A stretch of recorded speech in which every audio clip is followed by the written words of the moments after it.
Ujabule waze wagiya uphakela umthakathi umfukandabandaba ngemva kokuthola indaba ezimnandi angakazazi izwe lokho yazalwa sifika nomngane wakhe ungizwe umlando umfuka Mchunu kanti ke mbukele ezinye sikuphathele zona sikuphathele lapha insizwa ethi izoyikhalela ikhala ngokuthi yazisola ngokuvuma ukuthi ilingwe wesifazane wesihlobo sayo segazi kwauchitheka ubuhlobo bayo noyise kanti ke emva kwalokho sikuphathele laphana udaba lemeya yaseGoli uDeda Mayelelo efike ezigawulezwa bekwa laphana enduneni zakaMayimayi ngigathi izodlulisa ukuthi ifuna ukuchitha uMayimayi noma ukubhidliza emva kwalawo phambukele siphathele insizwa embili ongasenquthu zikhala ngokuthi zixakwe yiPakistan zizama ibhizinisi kodwa iPakistan limi ngasenhla kanti sivala lapha ngeindaba zokuphakamisa amagalelo emeya yaseGoli noma ka-MMC waseGoli umlungisi Mabaso owenza umsebenzi omuhle kakhulu sithi asiphakamise iqhaza lensizwa bese sikubingelele nambukeli sikwamukele kuphinda kuphi lapho enisibukele nikhona namhlanje sithemba mbukeli ukuthi uyaphila namhlanje ke mbukeli sohlala phezulu kweindaba nje kuyizona siphathele zona ngezihloko siqale lapha siqale khona odabeni Luka phakela umthakathi mangabe sithi ujabule waze wagiya ethola indaba engakazi azizwe ezimnandi zifika nomngane wakhe ungizwe umlando umfowethu Mchunu mesikhuluma ngalezo ndaba mbukeli sizothatha sikubeke ngokwezithombe nama clip videos ukuthi bekwenzakalani njengoba sisho kanjena bese sithi mbukeli uyobusukhuluma nathi wena kwi-comment section.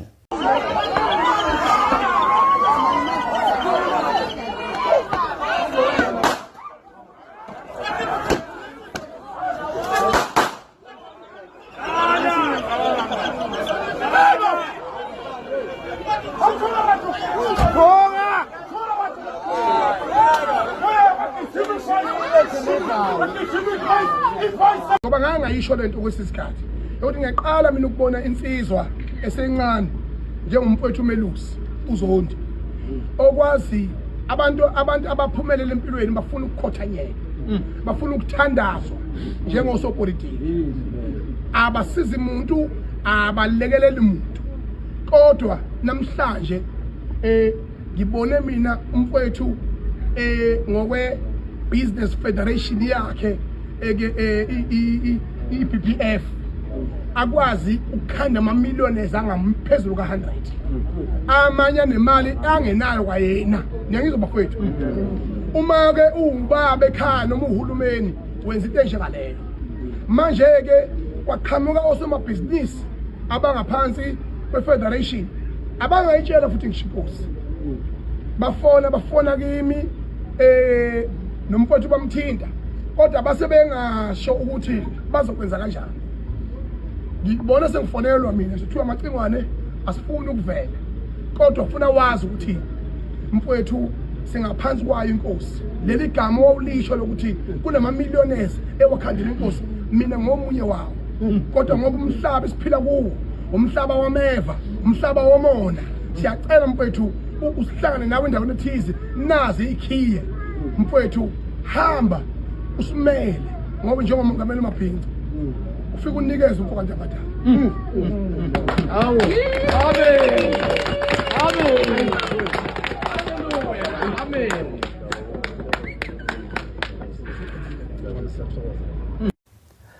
Nathi siyibongela mbukeli insizwa uphakela umthakathi ngonyanyavu lwemonto asehlomlile ngenxa yamagalelo akhe uhlobo lwe4th Ranger wena ke mbukeli wakho umbono uthini ucabanga ukuthi umphakela umthakathi ubeyifanele yini le monto umfanele umkomelo ongaka mawubheka amagalelo akhe awenza emphakathini njengoba iseze waba yisilomo kubantu abaningi kakhulukazi abayizakhamuzi zase-South Africa njengoba esho yena ukuthi iqhaza bangempilo ezinjengamanje ukulwela iSouth Africa asidluleke mbukeli ngokukhulu ukuphuthuma ngoba isikhathi asisazumeli sidlulele odabeni lesibili lapho khona siveze khona ukuthi insizwe iyayisola ngokuthi ivumele ukulingwa ngowesifazane oyisihlobo sayo segazi ekhaya ibe isiphuma ngesemagundane ekhaya ngenxa ongazana nobabakhe ugcina kwakhe ukubonana noyise umhlonishwa lesihleli naye uthi wamjaha ngomkhonto ubabakhe ngena nezikhwama emasangweni emva kokuba ehambe ukokuqala emva kwesigameko kodwa ke mbukela ke sithathe sikubeke kafushane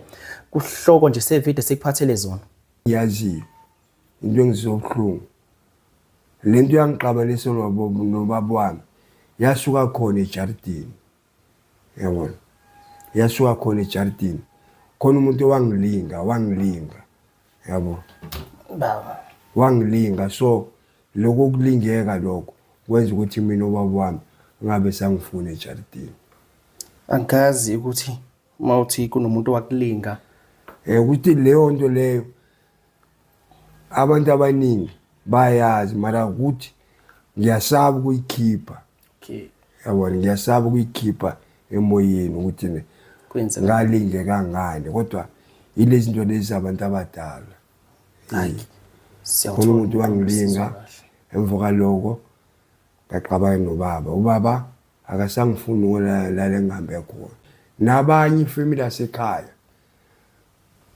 yasekhaya iyayazi lento engikhuluma ngayo ukuthi ngikhuluma ngani lokulingeke ngakulingeka kokuyini baba so ngesinhloso yami inhloso yalo muntu lo wangilinga akusinhloso yami so wenza ukuthi mina ngigcine sengingasaba umuntu wasekhaya sengumuntu wasendle ngoba ngisakwazi ukuyikhaya kwemanje ifamily yona ihlobo lezothi ziyayazi lento eyenzeka ukuze ugcina uhambe ekhaya zona zangenelela nakaze ningenelele mhlawumbe ukuthi ikwazi ukuthi ikhulume nobhuti omdala baba wakho ukuthi zimbonise ukuthi hayi umfana lana unile kodwa ke ayikhulume lento njengomndeni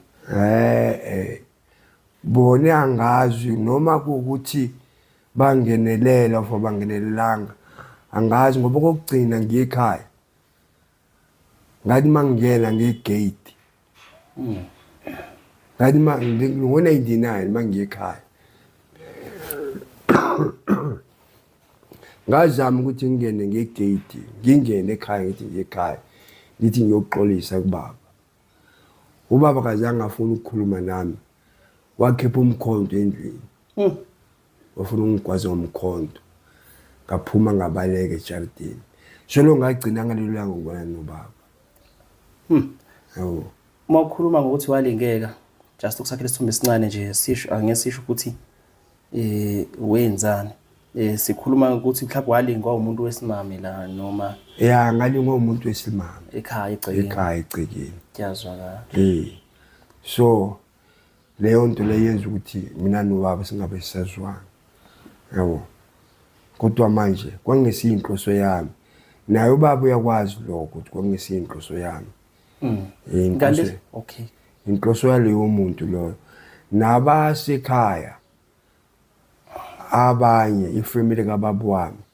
bayakwazi lokho ukuthi ngendlela ukuthi mina ngangumntwana ngangengikwazi ukukuvimbela lokho yabona kodwa manje kwenzeka akukuthi ngakubuyisela emuva kodwa manje kuba buhlungu ngoba kudla mina ngifuna ukuya ekhaya yabona baba ngifuna ukuya ekhaya kahle kodwa ngathi ngingathini ukuthi ngaqolisa kanjani kubona yabona ukuthi umuntu engifuna ukukhuluma naye mina ubaba ngifuna ukuthi ubaba angixolele angazi ubaba la isekhona usaphila yazi ukuthi la ngamshiya khona wayeseguge kakhulu ngoba wayeseguge kakhulu ngoba nami ngimhlonipha ngoba umuntu omdala ubaba wami yena kodwa wayeseguge kakhulu angazi kuyimanje usaphila nalo wangilinga lo yangazi usaphila yabo kusho ukuthi okay ngizobuza emva kwakho kusho ukuthi no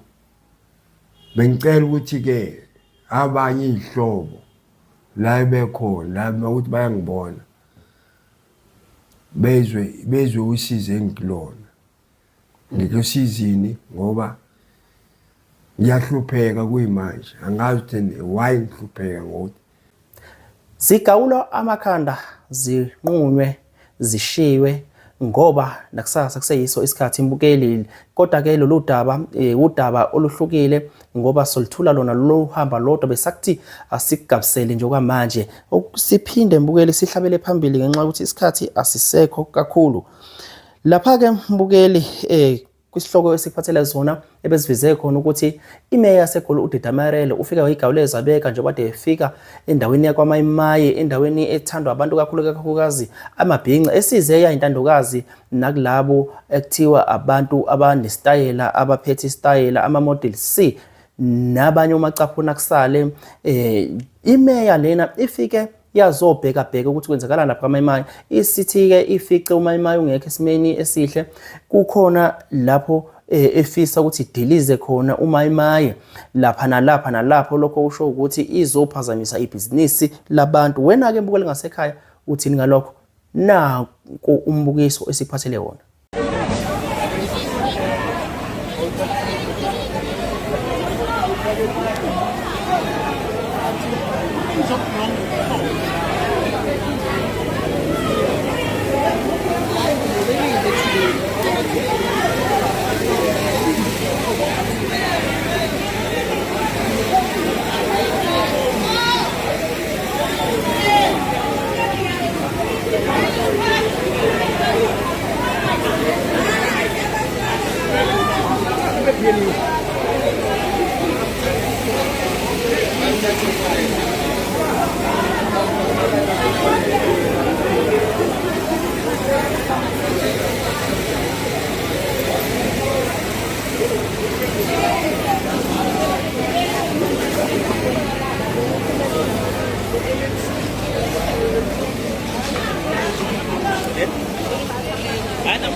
Good morning, residents. We're here this morning to conduct oversight at Maimai. The city has positioned Maimai as an important node, as a tourist node. So it's important that we ensure that there's bylaw enforcement, there's compliance to the law, there's cleanliness, and we have also discovered illegal structures that have been built inside. So with development planning, we should be coming here sooner so that we can demolish, restore order, ensure that the project to position Maimai as an important investment and ensure that small business here do find growth here at Maimai. So we'll be doing everything to ensure compliance. JMPD is here. We are happy with the work that has been done today, and thank you. Bavumela kanjani abantwana abayena sebenza indawo yokuhlala iyavuma manje angeke kusaba kahle ngoba sibuya la siyathengisa sizontshela namhlanje yonke le nto iyale iyobekwa phansi ngoba ivunyelwe. Ayokho umuntu ongafika endaweni umuntu afike nje akhe angatholanga imvume. Nawe anyeke uvuma umuntu afike lapha emakhaya endaweni yakho afika angacelanga. Eyakusindawo bahlali. Unfortunately kuzomele sisusi. Mhlanje sizonona kahle bazonibhalela incwadi kahle besisentela ngelanga elisomani sasekhona. Nathi umthetho umkhandlu yaso mafuna kwakhe bhalela umkhandlu plan anike plan kabheke ngathi kule ndawo lozwakha kuyo siyavuma vezi nje uzikuwayo manje nale ndoda angazi ivune kanjani yini sithengisa sifuma kanjani angivuma sangingavuma zwithu.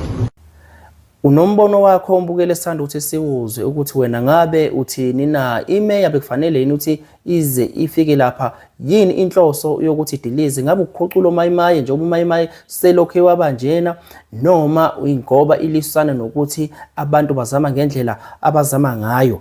Kanti-ke mbukeli ezinye izindaba esikuphathele zona sicabanga kumele sihlabe sidlule kuzona njengamanje yilapho khona sikuphathele insizwa ezimbili ongazasenquthu.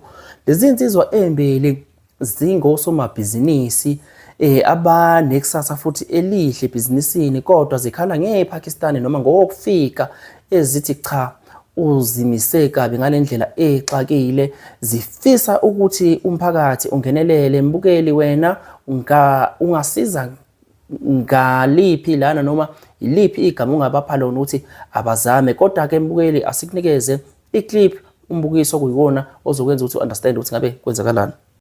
Yebo, igama lami nguSikhulile ngokaMtshali neminyaka u27. Ngalesikhathi ngineminyaka ewu-27 ngakhetha ukuthi ngivule isitolo ngenxa ukuthi imisebenzi ayisekho la. Nakhona ekuvuleni kwami isitolo kwakukhona isitolo vele ekhaya kuqasha ama-Ethiopian. Athi mayiqashile sawaxosha ngesizathu sokuthi sekukhona esikuhlanganisile ukuze nathi sikhona ukwenza lokho abakwenzayo. Ngoba vele eSouth Africa since exoshwa nje kanje nathi sinayo ingqondo ukuthi singayenza lento abayenzayo. Kodwa kusivuleni kwethu sathola ukuphoxeka ngoba veta nabeka icontainer kamakhelwane. Ekuyibekeni kwabi icontainer kamakhelwane sasitshela ukuthi saphusha ibhizinisi kanti sebezosibekisa uqobo. Awungathi uyabheka nje lapha esitolo yonke lento esiyenzayo kufana nokuthi asenzi lutho. Ngoba beyibekile nje icontainer lapha maybe bawu-15 abantu aba-investe lapha. It's not like push ibhizinisi lapha kuyalayo ngoba nama-price akhona sebewehlisile. Bawehlise ngalendlela ukuthi siyachaphazeka thina kahle kahle. Bafuna ukuthi thina singasebenzi, thina sisebenzele bona. Sanibona, igama lami ngumsawe Nkosi ngoWantuli. Ubafo lo engisebhizinisini naye. Iminyaka enginayo ngina 26 kulonyaka. La esikhona sinesitolo. Kepha ekubeni kwethu nesitolo injabulo sikaze sayithola. Sasitshela ukuthi uma ngabe siba nesitolo sokwazi usisivusa amakhaya asemakithi kodwa konke lokho kuyizeleze kuyashabalala ngenxa yokuthi asikwazi ukusebenza kahle. Kunabantu bokufika la abavula icontainer eceleni kwethu ngezizathu zokuthi bafuna ukuthi siwe kuqhubeke bona beoperate kule ndawo. Bafikile ke idlanzana labo lisifuna lesitolo, abanye besitshela ngo200,000, abanye besitshela ngo70,000 befuna ukuthenga back lesitolo. Kodwa sanqaba ngenxa yokuthi sasinentshisekelo vele yokuzivula lesitolo. Ekuhluphekeni kwethu ke la sibhekene nosizi lokuthi izinto zasesitolo ziya expire. Izinto zasesitolo imali yakho iyalahleka ngaso sonke isikhathi uma sizama ukuthi siphilise imali yakho igcine ilahleka. Ezinye zezinto asisakwazi ngisho ukuyithenga ngenxa yokuthi ama prices abantu bakule container eseceleni kwesitolo sethu bayawehlisa. Bawehlise ngendlela yokuthi ubone na ukuthi angeke ukwazi ukuthi uwehlise ngoba meke uwehlisa ayikho profits wadayisa ngalama prices. Sihluphekile la enquzo la esikhona. Siyabuka bexoshwa abantu izwe lonke leli. Kodwa siyahlukumezeka ngoba bekhona la eceleni kwethu. Siyingane sizama ukuyiphilisa nemindeni yethu emakhaya saphuma sithi siyozama isinkwa kodwa akukho esibuya nakho. Sinje asikwazi ukuthenga ubhaqa. Ngezathu zokuthi ayikho iprofit esikwazi ukuthi siyenze ngendlela right ngoba abantu bokufika bala eceleni kwethu. Abantu bokufika ke kuye kwafika isikhathi la khona besisabisa besibazosivala imlomo. Besibazongena phezulu lapha esitolo sesikhozi kwafike kwaqale kwasebenza bona. Sithukile sinovalo sazama ukuyovula icase saya enkantolo siyovula iprotection order kwathiwa ngeke sikwazi ukuvulela abantu esingabazi iprotection order. Sahamba ke saleza enkosini siyocela ukuthi bezizwele induna nabo bonke abakhona. Kodwa namanje sisalinde impendulo usiza sithole. Siyacela ukuthi ungakwazi usisiza ngicela ngenelele kule ndaba ngoba akukho nathi amandla esinawo. Amaphoyisa abavikele labantu asikwazi ngisho ukwenzana. Siyabonga. Konke mbukeli ofisa ukuthi sizilekelele ngayo zikho insizwa uyokubhala lapha ngezansi imiyalezo, izeluleko kanjalo futhi namaphuzu ezingabasebenzisa ekutheni zikhule njengoba zisho ukuthi hayi no zihluleka noma izama ngokwe pricing lapha ngokwamanani iPakistan Limi ngento enganyakaziseki ngoba lona alinandaba nokwehla kwama price kodwa liyalaya nje kwaphela. Abafana sebehlulekile. Sivaleke mbukeli ndapha egcineni sivala ngomlungisi uma wakamabaso uMC Councillor ukamasipala weAFP lapha eGoli. Insizwa lenenza umsebenzi omuhle kakhulu oncomekayo esithi nathi asoyincoma amagalelo ayo njengoba yenza umsebenzi omuhle nje. Ake mbukele nawe uthathe amanothi ukuthi ngabe insizwa le iyenzani uyifunde mhleze ukuyibone kodwa nje sithi asiphakamise lapha kuhlelo lweBantu TV1 ngoba la sizofaka ama toilet nesuwa yomphakathi. So asizokuvinja umuntu ozoklema ukuthi ona umhlaba kahulumeni because I can tell you even that agreement le eyabanikeza lo mhlaba lo nonsense. That agreement is nje rubbish agreement. ngoba babenganikeza umhlaba lana banikeza ama developmental right. Somebody then decided to banikeza umhlaba. And they did not even comply with those developmental rights. The conditions of development, they did not comply with them. But never end up with ownership unnecessary. So the matter then went to court. So our attorneys are saying we can work here. Yes. So as far as one instruction contrary to that. Yeah, and the South Women, even after the contract was introduced here, which is also we need to find out who gave the instruction. So like no, but you are not jumping regional head. Yeah, that's what I'm trying to also ascertain. Yeah. I think maybe let me just put it in this way, MMC. I think from the contract side, yeah, from the contract side, I think what we need to do will actually guide EJ Water, because indeed what MMC is reporting, we have documentation confirmation from my lawyer that we can work on so that we don't delay the project, because a delay may have a cost. But from our side, kindly maybe MMC from the admin, just give me that opportunity so that we can actually address it in an administrative way, because you need even formal letters from our side so that we address it in a formal way. But I don't think we need to look at it as a challenges, because it's the challenges that our political head has dealt with it in that regard, yes. Okay, so the matter is resolved. Yeah, the matter is resolved.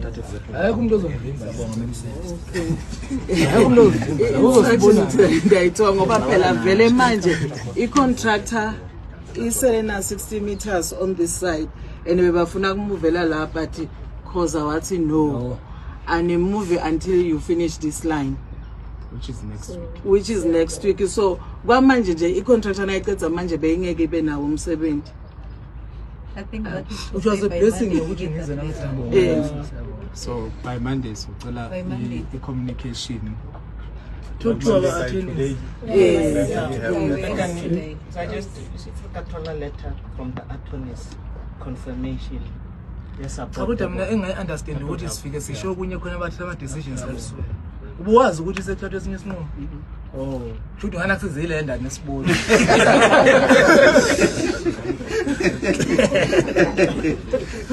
As it goes. No society. Okay, no, it's fine. No bit. So the matter is resolved. Okay. Okay. So other than that, it's right. That's better. Yeah. Oh, other than that, but better other than that.